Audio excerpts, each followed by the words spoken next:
হারামজাদা, লজ্জা করে না আমার সামনে অন্য মেয়ের সাথে হেসে হেসে কথা বলতে? তোরে তো আমি। ওর সম্পূর্ণ কথা শেষ হওয়ার আগেই সানজিদা খান বললেন, কিন্তু আমি তো তোমার হারাম মজ্জায় না, হাজার মজায় মা বলছি, মানে তোমার শাশুড়ি। কি? বোকা বনে গিয়ে জুথি। হুম। কারণ সানজিদা খান জুথির কণ্ঠ পেয়েই বুঝতে পেরেছিলেন এটা তার গুণধর ছেলের গুণধর বৌমৌ। জুথি ততক্ষণে ফোনটা কেটে দিতে সানজিদা খান কানের থেকে ফোনটা সরাতে আরিশও হাত ধুয়ে চলে এসে টিস্যু দিয়ে হাত মুছতে মুছতে বলল, কে কল করেছিল আম্মু? Wrong number. সানজিদা খান কথাটা বলতে আরিশ ওনার থেকে ফোনটা নিয়ে চলে যেতে উনি একবার দোতলা জুথির রুমের দিকে তাকালেন, অতঃপর নিঃশ্বাস ফেলে নিজ হাত কাজে রান্নাঘরে চলে গেলেন। হে আল্লাহ, সব দুঃখ কি আমার কপালেই থাকে? কেন আমি কল করতে গেলাম? আহাজারি করে কথাগুলো বলতে বলতে মাথায় হাত রেখে তানিশার কাছে বিছানায় বসে পড়তে তানিশা ওর ভাবসাব দেখে মুখ ভেটকে বলল, তখন থেকে দেখছি এমন অদ্ভুত বিহেভিয়ার করছিস কেন? তুই বুঝবি না। ও, আমি না বুঝলে আপনি তো বুঝবেন, তাহলে এভাবে করছেন কেন? আমি ফেঁসে গেছি মাইন্ডকার চিপায়। মানে? আমাকে নিচে যেতে হবে। আমাকেও বাড়ি যেতে হবে। কি? বাড়ি যাব। তাহলে এসেছিলি কেন? তোকে দেখতে। আমি আসতে বলেছিলাম? তুই না বললে আমি আসতে পারি না। এসেছিস যখন, এখন যেতে পারবি না। জানি তো। তাহলে আন্টিকে ফোন করে বলে দে। মাকে বলতে হবে না, তোদের স্বভাব মায়ের জানা। তবে আজ আমি থাকতে পারবো না। ঠিক আছে যা, তবে মনে রাখিস গেলে তোর সাথে আমার সব সম্পর্ক এখানেই শেষ, সাথে আমার বাড়ির সবার। এভাবে বলিস কেন? কথা ক্লিয়ার? যদি থাকিস তাহলে সম্পর্ক থাকবে, আর হয়তো এখানেই শেষ। আরে বাবা, আমার কথাটা তো শোন, বুঝ। কোনো কথা শুনবো না, তুই থাকবি, এটাই ফাইনাল। আমি কি আসলেই থাকছি না? কিন্তু আমাকে আজ যেতে হবে। কেন? তোকে সেদিন বলেছিলাম না? ও হ্যাঁ, দাঁড়াও, তোমাকে পার্মানেন্ট করার ব্যবস্থা করছি। মানে? আসছে কচি খুকি, মানে জিজ্ঞেস করছে। আমি আয়ন ভাইয়ের সাথে তোর বিয়ের কথা বলেছি। তোকে কি বললো? আমি তোর ভাইকে বিয়ে করব? জুথি মুখ বাঁকিয়ে বলল, হ্যাঁ আমার জানা আছে। দেখ গিয়ে মনে মনে ভীষণ খুশি হচ্ছে, আবার সামনে সামনে ঢং করে। তুই একটু বেশি বলছিস না? সত্যি কথা বললেই দোষ? জুইথা, দুর্বল চিল্লাইস না তো, এমনি টেনশনে আছি। আর তোর আর ভাইয়ের বিয়ে কনফার্ম। তানিশার কথা বাড়ালো না। এই প্যাঁচানো মেয়েটার সাথে যে কথায় পারবে না ভেবেই চুপচাপ উঠে দাঁড়াতে জুথি ওর হাত টেনে বলল, যাবি ঠিক আছে, দুপুরে ভাত খেয়ে যা। কিন্তু ওর কথার মাঝে জুথির ইনোসেন্ট ফেস দেখে আর না করতে পারল না। সেই থেকে গেল দুপুর পর্যন্ত। তানিশা থাকতে রাজি হয়ে যেতে জুথি উঠে দাঁড়ালো সানজিদা খানের কাছে যাওয়ার জন্য। জুথি তানিশাকে নিয়ে বসার ঘরে এসে ওকে সোফায় বসতে বলে নিজে গেলেও সানজিদা খানের কাছে গিয়ে ওনার কাছে ঘুরঘুর করার মধ্যেও সানজিদা খান আর চোখে একবার তাকিয়ে বললেন, রান্নাঘরে কাজ কি তোমার?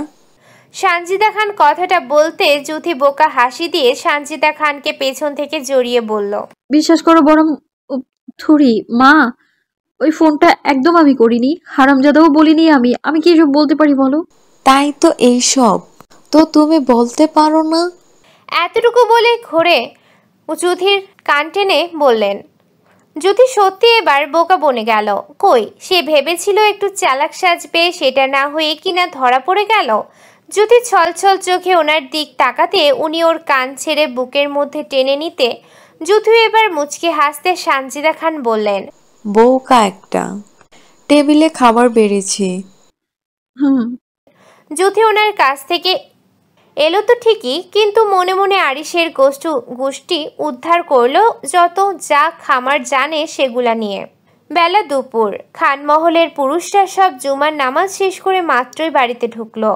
সবার হাতেই দুটো করে জুমার মিলাদের মিষ্টি। ওনাদের মিষ্টি নিয়ে আসতে দেখে জুথি ফারি মনি তিনজনই দৌড়ে নিচে আসতে জুথি লঘু দৃষ্টি নিয়ে তাকাতে ততক্ষণে আরিশও ঢুকলো মিষ্টি হাতে। যদিও তার হাতে করে মিষ্টি আনা পছন্দ নয়, কিন্তু তার মৌ কিনে আনা মিষ্টি খাওয়ার চেয়েও এই জুম্মার মিলাদের পাওয়া মিষ্টি খেতে বেশি পছন্দ করে বলে নিয়ে আসা। আরিশ মিষ্টি দুটো নিয়ে হাসি মুখে জুথির দিকে বাড়িয়ে দিতে জুথি মুখ ভেঙচি মেরে অন্য পাশ চলে যেতে আরিশও আর দ্বিতীয়বার সাধল না, বরং এগিয়ে সুচির হাতে মিষ্টি দুটো দিয়ে বলল, মো যখন খাবে না তাহলে তুই বরং খেয়ে ফেল। বলে যুথির দিক না তাকিয়ে চলে যেতে যুথি হা করে সেদিক তাকাতে মুহূর্তেই তার কান্না চলে আসে। কই, সে ভাবলো তার আরিশ ভাই তাকে মিষ্টি সাধবে, সে একটু না খাওয়ার ঢং করবে, সেখানে এটা কি হলো? যুথি পুরো ঘটনা স্মরণ করে ফুসতে ফুসতে সুচির কাছে এগিয়ে ওর হাত থেকে মিষ্টিগুলো ছোঁ মেরে ছিনিয়ে নিয়ে ঘন ঘন শ্বাস ফেলতে ফেলতে বলল, এগুলো আমার, তুমি কেন নিয়েছো? আমার যদি খেতে ইচ্ছে করে তাহলে বিয়ে করে স্বামীকে এনে দিতে বলো তোমায়। উক্ত কথাটা বলে আর এক মুহূর্ত ওখানে না দাঁড়িয়ে মিষ্টিগুলো নিয়ে রাফ পায়ে নিজের রুমে চলে গেল। এদিকে যুথির এমন কাণ্ডে সুচি তো পুরো থ। যুথি মিষ্টিগুলো নিয়ে উপরে আসতে সেগুলো খেতে খেতে পায়চারি করতে করতে মনে মনে আওড়ালো, আমাকে মারা, জোর করে বাসর করে অজ্ঞান করে রাখা, হ্যাঁ, আবার মিষ্টিগুলো এনে দিল না আমাকে। এর সত্য আমি নিবই নিব, কিন্তু কি করে নিব? ওর এমন পায়চারি করার মতো হঠাৎ করে সেদিনের কথা মনে পড়ল, যেদিন আরিশকে শাড়ি পরিয়ে দিয়েছিল। ব্যাটা কেমন করে তাকিয়েছিল সেদিন, পারলে তো গিলেই খেত। যুথির এ কথা মাথায় আসতে ঠোঁট কামড়ে হেসে বলল, আমাকে মারা, হ্যাঁ, রুমবন্দি করে রাখা, আমার সাথে এভাবে জোর করে বাসর করা, এবার তোমাকে মজা বোঝাবো আমি, চান্দু। সূর্য ডুবে গেছে বেশ কিছুক্ষণ হয়, তবে আলোটা পুরোপুরি এখনো অন্ধকার হয়নি। এখনো বেশ চারপাশে আলো দেখা যাচ্ছে। হয়তো আর কিছুক্ষণের মধ্যেই পৃথিবীর বুকে অন্ধকার হয়ে রাত্রি নিয়ে আসবে। যদি তখনের প্ল্যান অনুযায়ী মাগরিবের নামাজ পড়ে ইভার রুমের সামনে এসে দরজা নক করে বলল, বুনু ভিতরে আসি। আয়, দরজা খোলাই আছে। যুথি দরজাটা ঠেলে ভেতরে আসতে দেখে রনি রেডি হয়ে আয়নার সামনে চুল আঁচড়াচ্ছে। এটা দেখে যুথি বলল, রনি ভাই, আপনি চলে যাচ্ছেন? মেজো আপু। রাতে আসবেন? কাল সকালেই তোমার আপুকে নিয়ে যাব, আসতে তো হবেই। আচ্ছা, আসার সময় আমার জন্য চকলেট নিয়ে আসেন। আচ্ছা। রনি আচ্ছা বলতে যুথি এবার ইভার কাছে এগিয়ে বলল, বুনু, তোর না লাল একটা সিল্কের শাড়ি আছে যেটা তুই কিছুদিন আগে কিনেছিলি? ওটা একটু দে না আমায়। কি করবি? পরবো। আলমারিটা খোল, দেখ কাতারে ঝোলানো আছে। যুথি ইভার কথা মতো আলমারিটার সামনে এসে আলমারিটা খুলে কাতার থেকে শাড়ি, পেটিকোট, ব্লাউজ নিয়ে ইভার দিক তাকিয়ে ওকে একটা হাসি উপহার দিয়ে বলল, ধন্যবাদ বুনু, তোর পরার আগেই শাড়িটা আমি পরে উদ্বোধন করে দিচ্ছি। ইভাও যুথির কথায় সুন্দর একটা হাসি উপহার দিয়ে বলল, বলদ একটা, যা এবার। হ্যাঁ, যাবই তো। জানি না এখন দুজনে টিয়ে করবে, মানে ওই বলছিলাম আর কি। ফাজিল, কি বললি তুই? ঠিকই তো বলেছি, না হলে এইভাবে তাড়িয়ে দিচ্ছ কেন? তবে রে, দাঁড়া তুই। কথাটা বলে ইভা উঠতে নিলে যুথি ইভার রুম থেকে দৌড়। যুথি চলে যেতে সত্যি রনি ইভার গালে কপালে চুমু খেয়ে মাথায় হাত বুলিয়ে বলল, বৌজান, আপনার কি লাগবে? ইভা দুপাশে মাথা নাড়ালো, যার মানে তার কিছু লাগবে না। ইভার মাথা নাড়ানো দেখে রনি ঝুঁকে ইভার কোমল ঠোঁট দুটোতে চুমু খেতে ইভা লজ্জায় সিটিয়ে রনির টি শার্ট খামচে ধরতে রনি ইভার কানে পাতায় আলতো কামড় দিয়ে বলল, বৌজান, এভাবে শার্ট খামচে ধরছেন? আপনাকে তো ছেড়ে যেতে ইচ্ছে করছে না। রাতে এলে আমাকে সামলাতে পারবেন তো? তখন আবার পালাই করবেন না তো? যদিও করেন, আমি কিন্তু আপনাকে ছাড়ছি না। ইভা রনির লাগামহীন নির্লজ্জ কথায় ওকে ধাক্কা দিয়ে নিজের থেকে ছাড়িয়ে দূরে দাঁড়িয়ে লাজুক সরে বলল, ফুল অসভ্য লোক, আপনি না বের হবেন তাই জানতো। অসভ্য না হলে কি আর মেয়ের বাবা হতে পারবো? যাবেন আপনি? লজ্জায় দু হাতে কান চেপে ধরে। হ্যাঁ, এখন ঠিকই যাচ্ছি, তবে রাতে কিন্তু কোনো ছাড় নেই। দুষ্ট লোক, রাতেটা রাতে দেখা যাবে, মনে থাকে যেন। যুথি তখন ইভার রুম থেকে শাড়িটা নিয়ে এসে পরনের জামা কাপড়গুলো খুলে ব্লাউজ পেটিকোট পরে খুব সুন্দর করে শাড়িটা পুতুলের মতো করে পরে নিল। সাথে হালকা মেকআপ, মোটা করে কাজল, আইলাইনার, হালকা শ্যাডো, নাকের উপর হাইলাইটার, চোখের পিসিগুলোতে মাস্কারা, পিঙ্ক কম্বিনেশন করা সাদা পাথরের ছোট্ট একটা টিপ নিখুঁত বাঁকে করা, কোমল ঠোঁট দুটোতে লিপ লাইনার দিয়ে একে গাঢ় করে লাল লিপস্টিক পরে নিল। ব্যাস, এতেই জুথিকে তাজা লাল গোলাপের মতো লাগছে। হাতে মোটামুটি দুটো রুলি যেন শ্বাসটা আরো বাড়িয়ে তুলেছে। লাল শাড়ি সাজগোজের সাথে আরিশা দিয়া হিরের লাভ সেফের চেনটাও ঝলঝল করছে। যদি সম্পূর্ণ মুখের সাজটা শেষ করে চুলগুলো আঁচড়ে সামনে থেকে সিথি করে দুপাশ মুড়িয়ে খেজুর বানি করে পেছন দিক ছেড়ে দিল। ব্যাস, তার সাজ এখন সম্পূর্ণ কমপ্লিট। জ্যোতির সাজ সম্পূর্ণ শেষ হয়ে যেতে আয়নার কাছ থেকে একটু পিছিয়ে আয়নায় নিজেকে দেখে মুখে হাত দিয়ে নিজেই নিজেকে প্রশংসা করে বলে উঠল, আল্লাহ জ্যোতি, তুই এত সুন্দর! তোকেই বিয়ে করা উচিত ছিল। আল্লাহ, মনে হয় তোকে অনেক টাইম নিয়ে বানিয়েছে, তাই তুই এত সুন্দর। এই জন্যেই মনে হয় ওই হারামজাদাটা তোকে ভুলিয়ে ভালিয়ে বিয়ে করেছে। জ্যোতি একা একা নিজেকে নিয়ে আরো অনেক কিছু বকবক করে আবারও একা একাই বলল, জ্যোতি, তুই এবার নিজেকে নিয়ে একটু বেশি বলছিস না? নিজের এত প্রশংসা না করে ভাব মোকলেসের সামনে কেমন করে এন্ট্রি নিবি। জ্যোতি বিছানায় পা দুলিয়ে ভাবতে ভাবতে কিছু একটা মাথায় আসতে মুচকি হেসে উঠে দাঁড়ালো। তার পরিকল্পনা হয়ে গেলে বেশ কিছুক্ষণ পায়চারি করলো রুমের মধ্যে আরিশ বাড়ি ফেরার জন্য। তবে আরিশের আসার টাইম নেই দেখে জ্যোতি এবার বিরক্ত হয়ে রুম থেকে বেরিয়ে দরজাটা চাপিয়ে ঘুরতে নিলে করিডোর থেকে হেঁটে আসা রাদিফের সাথে ধাক্কা খেয়ে পড়ে যেতে নিলে জ্যোতি ততক্ষণে আউজ শব্দ করে ভয়ে চোখ বন্ধ করতে অনুভব করলো। কেউ তাকে খুব সাবধানে পড়ে যাওয়া থেকে আগলে রেখেছে। জ্যোতি নিচে পড়ে যায়নি এমনটা মনে হতে পিটপিট করে চোখ মেলে তাকাতে দেখলো রাদিফের হা হয়ে যাওয়া মুখটা। জ্যোতি রাদিফকে নিজের দিক এভাবে হা করে এক দৃষ্টিতে তাকিয়ে থাকতে দেখে ওর থেকে কোনো রকম সরে এসে সৌজন্য হাসি দিয়ে বলল, তোমাকে ধন্যবাদ রাদিফ ভাই, আমাকে পড়ে যাওয়া থেকে বাঁচানোর জন্য। আমি এখন যাই। বলে এক পা সামনে রাখতে রাদিফ তখনও জ্যোতির দিকে এক দৃষ্টিতে তাকিয়ে বলল, সেই তোলপোড়া হাসি, ঠোঁটের নিচে তেল, আজ এমন সাজ আমাকে সেই আগের অনুভূতি দিচ্ছে। কেমন নেগেটিভ ফিল হচ্ছে। রাদিফের এমন কথায় জ্যোতি রাদিফের দিক ঘুরে বলল, তুমি বিবাহিত রাদিফ ভাই, এসব কথা বলবে না। তোমার চেহারা, তোমার হাসি কিছুতেই তো ভুলতে পারি না আমি। তুমি একবার শুধু বলো আমার কাছে আসবে, বাকি সবটা আমি বুঝে নিব। রাদিফ জ্যোতির দিকে তাকিয়ে এমনভাবে কথাগুলো বলল জ্যোতির কেমন একটা ফিল হলো। রাদিফ যদি বিদেশ থেকে এসে পরপরই জ্যোতিকে ভালোবাসি বলতো তাহলে হয়তো নরম হৃদয়ের জ্যোতি রাদিফকেই নিজের সবটুকু দিয়ে ভালোবাসত। রাদিফ সে তাকে রুমবন্দি নয় বরং স্বাধীনতা দিত। কিন্তু আফসোস তার বলতে দেরি হয়ে গেল। জ্যোতির রাদিফের কথায় খারাপ লাগলো, কিন্তু সেটা বুঝতে না দিয়ে বলল, সেটা সম্ভব নয়, কারণ আমার হৃদয়ে ওনার আরিশের নাম স্থাপিত হয়ে আছে। আমার মস্তিষ্কে সারাক্ষণ উনিই বিচার করেন। ওনাকে ছাড়া আমি এমনিতেই দম বন্ধ হয়ে মরে যাব। কখন কিভাবে ওনার প্রতি এতটা দুর্বল হয়েছি আমি জানি না সেটা। তবে এতটুকু জানি, উনি ছাড়া আমার কোনো অস্তিত্ব নেই। উনি আমার স্বামী। আমি ভালোবাসি ওনাকে, ঠিক ততটাই ভালোবাসি যতটা ভালোবাসলে নিজের জীবনটা কোনো কথা ছাড়াই ওনার নামে লিখে উৎসর্গ করে দিতে পারি। বলে জ্যোতি চলে যেতে নিলে রাদিফ জ্যোতির হাত ধরে ওকে ঘুরিয়ে ওর হাত ওর পেটের সাথে চেপে জ্যোতির পেট ঠেকালো রাদিফের বুকে। অতঃপর রাদিফ জ্যোতির ঘাড়ে মুখ ঠেকিয়ে বলল, তুমি আমার হলে খুব বেশি কি ক্ষতি হয়েছে তো? ততক্ষণে জ্যোতি রাদিফের কথাও এমন কাজে রাদিফের থেকে ছাড়া পাওয়ার জন্য ছুটাছুটি করে বলল, কি করছো রাদিফ ভাই? ছাড়ো আমায়, ছাড়ো না। কিন্তু রাদিফ ছাড়ল না, বরং জ্যোতিকে ঘুরিয়ে ওর বুকের সাথে জড়িয়ে তাচ্ছিল্য করে বলল, কণ্ঠে বলল, এভাবে যদি অধিকার সহ জড়িয়ে ধরতে পারতাম তো সারা জীবন এইভাবেই জড়িয়ে রাখতাম। রাদিফের কোনো কথায় জ্যোতির মন নেই। রাদিফকে নিজের থেকে ঠেলে সরাতে চাইলে রাদিফ ছাড়ল না জ্যোতিকে।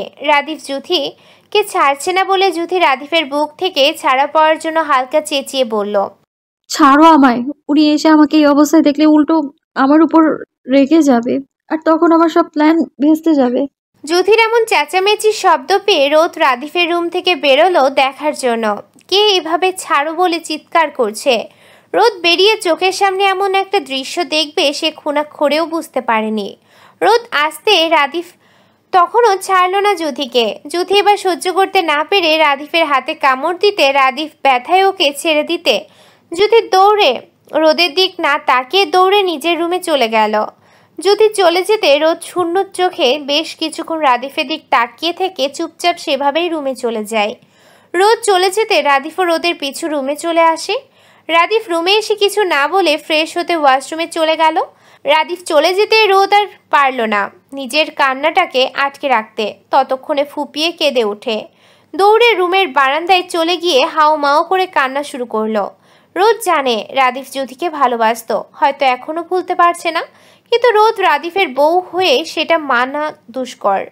রোদ চায় না নিজের দুর্বলতা কাউকে জানাতে, কারণ দুর্বলতার জায়গাটা কেউ একবার জেনে গেলে বরং মানুষ বারবার সেটা দিয়ে আঘাত করে। রোদ হিচকি দিয়ে কান্না করার মধ্যে হঠাৎ ঘাড়ে কারোর হাতে স্পর্শ পেয়ে সেদিক তাকাতে রাদিফকে দেখে কোনো কিছু না ভেবেই রাদিফের গলা ঝাপটে জড়িয়ে কান্না করতে করতে বলল, রাদীপ ভাই, আমি একটা মেয়ে, আর একটা মেয়ের সবচেয়ে ভরসার অধিকারের জায়গা তার স্বামী। তাহলে আপনি আমার সেটুকু কেড়ে নিচ্ছেন কেন? স্বামীর অধিকার নিলেন, কষ্ট দিলেন, কই আমি তো কিছুই বলিনি। বরং আমি তো আপনার সব কিছুই মেনে নিয়েছি, তাহলে আপনি কেন? রোদ হিচকি দিয়ে কান্না করে কথাগুলো বলার মধ্যে রাদিফ রোদকে কোলে তুলে বারান্দা থেকে রুমে এনে রোদকে বিছানার উপর বসিয়ে রোদের ও চোখের পানি মুছে দিতে রোদ তখনও হিচকি দিয়ে সমান তার তরে কাঁদছে দেখে রাদিফ বলল, নারীর নীরবতা চোখের পানি পুরুষকে বাধ্য হতে বাধ্য করে। তোর আর আমার বিয়ে হলো 12 দিন, যে 12 দিন তুই শুধুই কেঁদেছিস। দেখ, আমি তোকে ভালোবাসি না, কোনো দিন বাসবো কিনা তাও জানি না, তবে এটা বুঝতে পারছি ভালোবাসার মানুষটা চোখের সামনে ভালো থাকলে আমারও ভালো লাগবে। তবে এটাই, যাকে ভালোবেসেছি সে চোখের সামনে সর্বক্ষণ থাকলে ভালোবাসাটা হৃদয়ের এক কোণে থেকেই যায়। তবে আমি চেষ্টা করব তোকে ভালোবাসতে, তোকে বউয়ের মর্যাদা দিতে। ভুলে যাস এতদিন আমার করা অত্যাচারগুলো। এতটুকু বলে থেমে আবার বলল, আমি তাকে চেয়েছিলাম, এমন তো কোনো কথা নেই, তাকে পেতেই হবে। সে থাক না অন্য কাউকে চড়িয়ে ভালো, আমি না হয় ইতিহাসের পাতা উল্টে দূর থেকে নয় কাছ থেকেই দেখব। দূর আকাশের সন্ধ্যা তারা ভেবে অন্ধকারে হারিয়ে গেছে ভাববো। তবুও চাইবো সে ভালো থাকুক। সে যাকে চায় সে যেন তাকে আকাশ সমান ভালোবাসে, ভালো রাখে। আমার এতটুকুই সাফা। এক নাগাড়ে কথাগুলো শেষ করে রোদকে বিছানা থেকে দাঁড় করিয়ে পুনরায় রোদের চোখের পানি মুছিয়ে রোদকে বুকের সাথে মিশিয়ে নিজের কান্নাটা ঠোঁট কামড়ে আটকে বলল, কাঁদিস না রোদ, মেয়েদের কাঁদতে হয় না, মেয়েদের চোখের পানি মানায় না। তুই হাস, ঠিক ততটাই হাস যতটা হাসলে তুই ভালো থাকবি। আপনি আমায় ভালোবাসবেন? চেষ্টা করব। কষ্ট দিবেন না। একটা বাচ্চার মা বানাবেন? ভবিষ্যতে। যদি দুটো বাবু চাই? দিব। সত্যি? দুজনের আর কোনো কথা হলো না। রুম জুড়ে নীরবতা বিরাজ করলো। তবে হয়তো এখান থেকেই শুরু হবে না হওয়া এক ভালোবাসার শুরু। দুটি মন বৈধতার বেড়াজালে মায়ায় মোড়ানোর গল্প। তবে শেষটা ভালো হোক এটাই কামনা। যুথি তখন রাদিফের থেকে নিজেকে ছাড়িয়ে রুমে এসে রাদিফের কর্মকাণ্ডগুলো মন থেকে ঝেড়ে ফেলে বেশ সময় অপেক্ষা করলো আরিশ বাড়ি ফেরার। কিন্তু আরিশ এখনো আসছে না দেখে একবার রুমের বারান্দায় যাচ্ছে তো আরেকবার রুমে আসছে। ওর এমন পায়চারি করার মধ্যে বারান্দায় গিয়ে দোলনাটায় বসতে আরিশ আয়ন একসাথেই এলো বাইক নিয়ে। কি একটা স্বভাব, বাড়িতে 2-3টা মার্সিডিজ থাকতে এরা বাইক নিয়ে সবসময় চলাচল কেন করে? আরে বাবা, মাঝে মাঝে তো তা কার নিয়েও যাওয়া যায়। যদি এসব কথা আর না ভেবে উঠে দৌড়ে রুমে এসে আয়নার সামনে নিজেকে একবার ভালো করে দেখে নিয়ে ঠোঁট কামড়ে হেসে দরজা খুলে ঢং করতে করতে করিডোর পেরিয়ে সিঁড়ি পর্যন্ত আসতে দেখলো আরিশ এখনো বাড়ির ভিতর ঢোকেনি। যদি দরজায় উকি ঝুঁকি মারতে আরিশ গম্ভীর মুখে আয়নকে কিছু বলতে বলতে বাড়িতে ঢুকছে।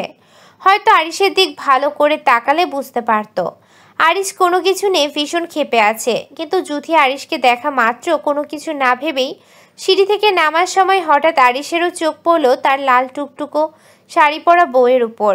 আরিশ যুথিকে এমন বউয়ের মতো শাড়ি পরা দেখে আয়নের সাথে কথা বলা ভুলে এক দৃষ্টিতে তাকিয়ে থাকার মধ্যে আয়ন হঠাৎ আরিশকে চুপ হয়ে যেতে দেখে ব্রু কুঁচকে আরিশের দিক তাকিয়ে ওর দৃষ্টি অনুসরণ করে সেদিক তাকিয়ে জুথিকে দেখা মাত্র কোনো কথা না বলেই আস্তে পাশ কাটিয়ে চলে যায়। ওদিকে আয়ান চলে যেতে জুথি আশপাশ তাকিয়ে কাউকে দেখতে না পেয়ে যখন বুঝতে পারলো আরিশ ওর দিকে ও এক দৃষ্টিতে তাকিয়ে আছে, তখন শাড়ির আঁচলটা সম্পূর্ণ কাঁধের উপর উঠিয়ে হলুদ ফর্সা পেটটা সম্পূর্ণ উন্মুক্ত করতে আরিশ সেদিক তাকিয়ে ঢোক গিলে চোখ বন্ধ করে নিয়ে মাথা চুলকাতে জুথি ততক্ষণে সিঁড়ি বেয়ে নামতে আরিশ চোখ মিলে জুথি দেখে তাকিয়ে বলল, আমার সব ক্লান্তি দূর হয়ে গেছে বলে হাত উঁচিয়ে জুথিকে ইশারায় কাছে ডাকতে জুথির ভেঙচি কেটে ওকে ইগনোর করে রান্নাঘরে চলে যেতে আরিশ জুথিকে ওকে ইগনোর করতে দেখে হাত দুটো মুঠিবদ্ধ করে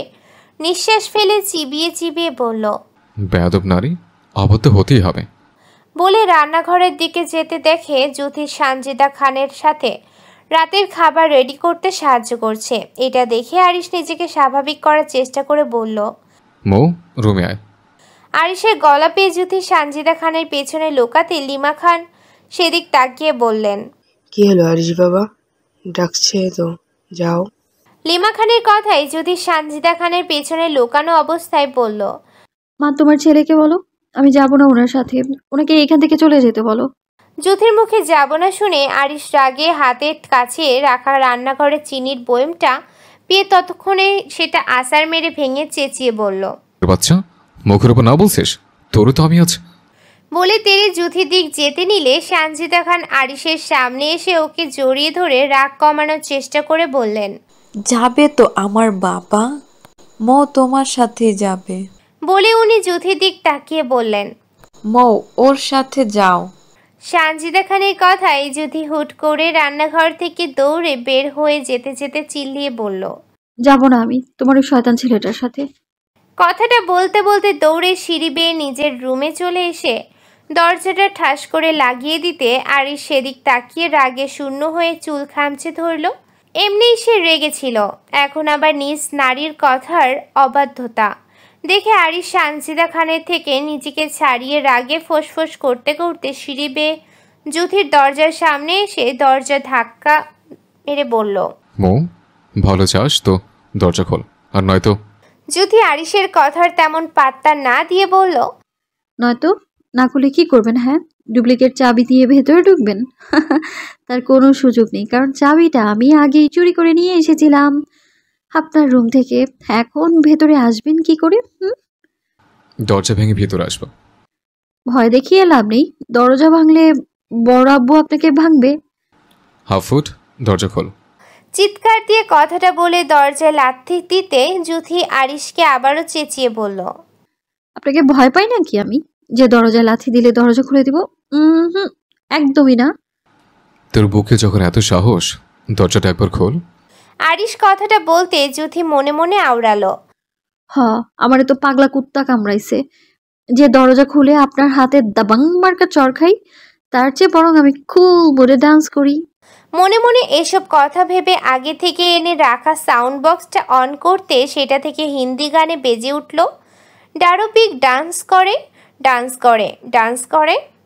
জুথি গানের তালে তাল মিলিয়ে ডান্স করতে আরিশ রুমের মধ্যে গানের শব্দ পেয়ে এবার নিজেকে যেও স্বাভাবিক রাখতে পারল না। অতিরিক্ত রাগে শূন্য হয়ে দরজার পরপর শব্দ করে লাথি মারতে জুথি ডান্স বন্ধ করে কেঁপে উঠে তাড়াতাড়ি সাউন্ড বক্সটা বন্ধ করে দিতে বাহির থেকে শুনতে পেল আরিশের অতিরিক্ত রাগের গর্জনে।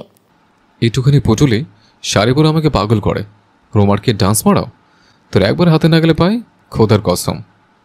তোকে যদি জানি শেষ না করি, দরজাটা খোল।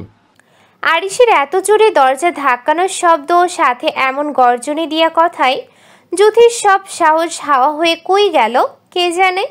মুহূর্তে ভয়ে সিটিয়ে গিয়ে এক জায়গায় জড়সড় হয়ে দাঁড়াতে আরিশ তখনও জুথির দরজা খুলছে না দেখে দরজা ভাঙার জন্য জোরে জোরে লাথি মারতে নিচ থেকে এত জোরে দরজা ধাক্কানোর শব্দ পেয়ে সানজিদা খান, লিমা খান সাথে ওনার বাকি দুই জা সাফওয়ান খান, ওনার ভাইরা থেকে শুরু করে ছোট্ট বড় সবাই জুথির দরজার সামনে আসতে আরিশ তখনও সমানভাবে দরজায় লাথি মারতে সানজিদা খান আরিশের কাছে যেতে নিলে আরিশ চেঁচিয়ে বলে উঠল, সানজিদা খান আরিশের কাছে যেতে নিলে আরিশ চেঁচিয়ে বলে উঠল, একদম আমাকে বাধা দেওয়ার চেষ্টা করবেন আম্মু। আচ্ছা আমি থাকবো, আর নয়তো অবাধ্য নারী। বলে আবারও দরজায় লাথি মারতে মারতে বলল, ছ্যা, শালার জিন্দেগি। একটা মেয়ে মানুষকে সামলাতে পারি না, একটা মেয়ে মানুষকে দেখলে নিজেকে কন্ট্রোল করতে পারি না। ওই টুকিখানি মেয়েটা নাকি আমাকে তো ইশারা না যাচ্ছে, মনে তো চায়। আরিশকে এমন আবারও ভয়ঙ্করভাবে রেগে যেতে দেখে যুথি ভয় কেঁদে উঠতে ফুপিয়ে ফুপিয়ে বলল, মা, তোমার ছেলেকে বলো না ভুল হয়ে গেছে আমার। আমার ভয় লাগছে তো ওনাকে। তোর ভুলের মায়ের বাপ, হাফুট, দরজা খোল। আরিশ কথাগুলো বলতে বলতে এক প্রকার দরজা ভাঙার মতো ধাক্কাতে ওকে থামানোর জন্য সাফওয়ান খান মাহমুদ খান ওকে টেনে দরজা থেকে সরাতে আরিশ চেঁচিয়ে বলল, তোমরা আমাকে এভাবে কতক্ষণ আটকাবে? এতে কোনো লাভ হবে না। আজ আমি ওকে জানে শেষ করব, তবেই ক্ষান্ত হব। ওর এমন ভয়ঙ্কর কথার মধ্যে জ্যোতি শাড়ির আঁচলটা খামচে ধরে ভয়ার্তুর কণ্ঠে আবারও বলল, আমি দরজা খুলে দিচ্ছি, তাও আপনি দরজা ভাঙবেন না। জ্যোতি কথাটা বলে দরজার দিক এগিয়ে আসতে সানজিদা খান পরিস্থিতি দেখে বুঝলেন এখন জ্যোতি দরজা খুলে আরিশের সামনে আসলে এখানে তাণ্ডব হবে ভেবে ততক্ষণে ওকে নিষেধ করে বললেন, মৌ, তুমি এখনো দরজাটা খোলো না। আর উনি কথাটা শেষ করতে না করতেই জ্যোতি দরজাটা খুলে দিতে আরিশ ওনাদের দুজনের থেকে ছিটকে নিজেকে ছাড়িয়ে জ্যোতি রুমের মধ্যে তেড়ে এসে জ্যোতিকে ওর দিক ঘুরিয়ে একের পর এক গালে গালে ঠাস ঠাস করে এক নাগাড়ে যে কতগুলো দাবাং মার্কা চর মারলো কে জানে, তবে 10-12টা তো হবেই। জ্যোতি এতগুলো দাবাং মার্কা চর খেয়ে কাঁদতেও যেন ভুলে গেল। হলুদ ফর্সা গাল দুটো কেমন মোটা আঙ্গুলের ছাপ পড়ে গেছে। ওর মাথা কেমন ভনভন করে উঠল, মনে হলো কান থেকে ধোঁয়া বের হয়ে গেছে। হাত দুটো কেমন কাঁপন শুরু হলো। জ্যোতি আর পারল না নিজ পায়ে দাঁড়িয়ে থাকতে। ততক্ষণে হেলিয়ে মেঝেতে পড়ে যেতে নিলে আরিশকে ধরে বিছানার উপর ধাক্কা মেরে ফেলে সর্বশক্তি দিয়ে জ্যোতির গলা চেপে ধরতে জ্যোতি কোনো রকম সারা শব্দ করতে পারল না। শুধু কেমন চোখ মুখ তেড়াতে মনে হলো, আরে 1 মিনিট এভাবে থাকলে হয়তো এখানেই শেষ নিঃশ্বাস ত্যাগ করবে। যদি কোনো রকম শ্বাস নিতে না পেরে মৃত্যু যন্ত্রণায় ছটফট করতে ততক্ষণে সাফওয়ান খান সাথে আরিশের চাচারা দৌড়ে রুমের মধ্যে এসে আরিশকে জুথি থেকে টেনে সরিয়ে নিতে জুথি ততক্ষণে দম নিতে না পেরে ওখানেই চোখ দুটো বন্ধ করে নেয়। জুথির নিথর দেহ হাত পা ছেড়ে দিতে সবাই সেদিক একবার তাকাতে সাফওয়ান খান আরিশের দিকে তাকিয়ে রাগী রাগী কণ্ঠে বললেন, কি করলে এটা তুমি? তুমি কি মানুষ নাকি একটা জানোয়ার? হ্যাঁ হ্যাঁ, আমি জানোয়ার। ও আমার কথা না শুনলে অকলে প্রাণ হারাতে হবে, এটাই সত্যি। তোমার মতো উন্মাদ আর একটা তাসসিরা ছেলে আমি জন্ম দিয়েছিলাম। ওর এতটুকু মেয়ে আরিশ, ওর আবেগ কাজ করে, বিবেক নয় যে তোমার মন মতো করে চলতে পারবে। বাচ্চা মানুষ, ভুল হবেই, অভিমান করবে, এটাই স্বাভাবিক। এখন ওর উন্নত বয়স, দুরন্ত ডানা মেলে চলবে। তোর মার মতো 30 বছর জামরা নয় যে সবকিছু বুঝবে। ও যতটুকুই হোক, আমার ঠিক ওকে ততটুকুই লাগবে। ওকে আমার কথা শুনতে হবে, আমার হাতে হ্যাঁ নাতে না। ওকে এভাবে চলতে হবে, ওকে আমার বাধ্য নারী হতেই হবে, আর নয়তো ওকে মারবো, দরকার হয় আমি নিজেও মরবো। তুমি একটা হিংস্র জানোয়ার। শুনে রাখো, এতদিন ভেবেছিলাম তুমি ঠিক হয়ে যাবে, তাই মানতে না চাইলেও মেনে নিতাম, কিন্তু আর নয়। আজ এই মুহূর্ত থেকে তুমি মোর থেকে দূরে থাকবে, ওকে ছোবে না, ওর কাছে আসবে না। সাফওয়ান খান সম্পূর্ণ কথাটুকু শেষও করতে পারলেন না। তার আগেই হিংস্র আরিশ আবারও ওনাদের থেকে নিজেকে ছাড়িয়ে উন্মাদের মতো ঘরের জিনিসপত্র ভাঙচুর করতে করতে বলল, ছোবো, 1000 বার ছোবো, জানুয়ারি থেকে জঘন্যভাবে ছোবো। কে আটকাবে আমাকে? তোমরা। ওকে আজ আমি মেরেই ফেলবো। তোমরা বাধা দিতে আসলে ওকে নিয়ে বাড়ি ছাড়বো, আর ওকে নিয়ে বাড়ি ছাড়লে ভেবো না ওকে যত্ন করে সুস্থ করব। কারণ তুমি তো বলেই দিয়েছ ওর কাছে যাওয়া যাবে না, ওকে ছোঁয়া যাবে না, আর কাছে না গেলে তো মন মতো আদর করতে পারবো না। তার চেয়ে বরং আমি ওকে মেরে এমনভাবে ছুরি দিয়ে কুচু কুচু করে কেটে কফিনে ভরে মাটি চাপা দিয়ে রাখবো, তখন না থাকবে বাস আর না বাঁচবে বাসে। বলে ভাঙচুর রেখে পুনরায় যুথির দিকে তেড়ে যেতে নিলে ওনারা আবারও আরিশকে সবাই মিলে চেপে ধরতে ওকে শান্ত করার চেষ্টা করে ইউনুস খান বললেন, আমার বাবা এমন করে না, তুমি মৌকে শুবে, মৌ তোমার কথা মতোই চলবে। মৌ, তোমার নিজেকে শান্ত করো বাবা, নয়তো মেয়েটা তোমার আঘাতে মরে যাবে। তখন আবার সেই তুমি ওর বিরহে উন্মাদ হয়ে যাবে। এভাবে আঘাত করো না। ইউনুস খান কথাটা বলতে আরিশ জ্যোতির দিক না গেলেও ওনাদের থেকে নিজেকে ছিটা মেরে ছাড়িয়ে ওই রুম থেকে বেরিয়ে যেতে ওনারা এক প্রকার হাঁপ ছেড়ে বাঁচলেন। আরিশ চলে যেতে সানজিদা খান বাকি মা চাচিরা জ্যোতির কাছে গিয়ে ওকে কোলের মধ্যে নিয়ে চোখে মুখে পানি ছিটানোর মধ্যে ততক্ষণে শুনতে পেলেন আরিশের রুমে পুনরায় ভাঙচুরের শব্দ। ওনাদের কারোর বুঝতে বাকি নেই ওইখানে রাগটা ছাড়তে না পেরে রুমে গিয়ে রুমের জিনিসগুলো উপর ছাড়ছে, তাই সে দিক ওনারা আর খেয়াল দিলেন না, কারণ ওনাদের জানা এটা নতুন নয়। আরিশের রাগ উঠলে জিনিসপত্র ভাঙবেই, আর রাগ কমে গেলে আবারও পুনরায় জিনিসগুলো আরিশের রুমে দিতে হবে। এমন যে কতবার হলো তার হিসাব নেই। জিনিস ভাঙুক, তাও মানুষ পিটিয়ে না মারুক, এটাই তাদের কথা। আরিশের রুমে জিনিসপত্র সব ভাঙা হয়ে গেলে আরিশের রাগ এমনি পড়ে যাবে ভেবে ওনারা সবাই জ্যোতির কাছে এসে ওকে জাগানোর চেষ্টা করে।